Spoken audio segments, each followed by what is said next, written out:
Hey everyone, welcome to the ARC Show with Nate Williams.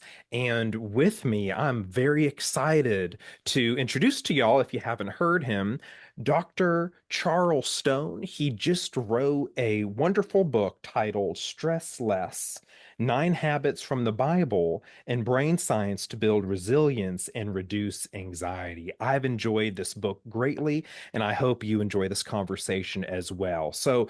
Dr. Stone, how are you doing today? Doing great, Nate. Great to be with you. Man, I'm excited.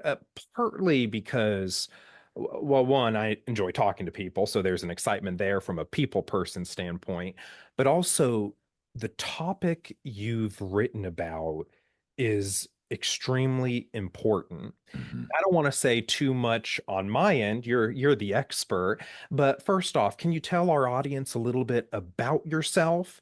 Then also maybe some of what went on during those COVID years as well. You bet. You bet. Well, a bit of personal stuff. Been married to my wife coming up on 45 years. Got three grown kids and five grandkids and a grand dog. And also have a terrarium with a bunch of frogs in it. So, uh, eclectic kind of a person. But yeah, Nate, a few years ago, my wife and I were on a vacation, and it was one of these vacations that had like a buffet open 24/7. I love buffets, so it was great.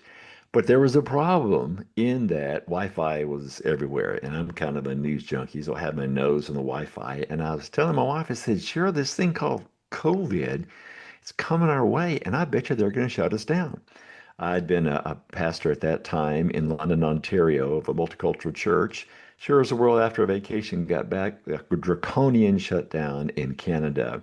And what I realized as a pastor of a church of 1,000, I was going to now have to lead my church, through a little pinhole camera on my computer.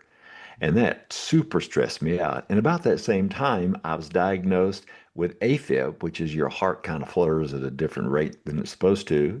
Pre-diabetes. Now I exercise, I eat right, and diagnosed with cancer.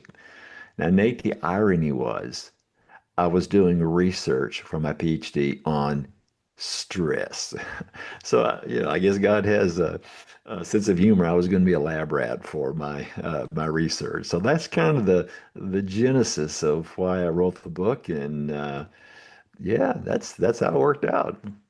Wow. And so, like you said, lab rat, you could kind of almost experiment or just study yourself as well as all the literature, the research, the studies that I know you dove into. Yes.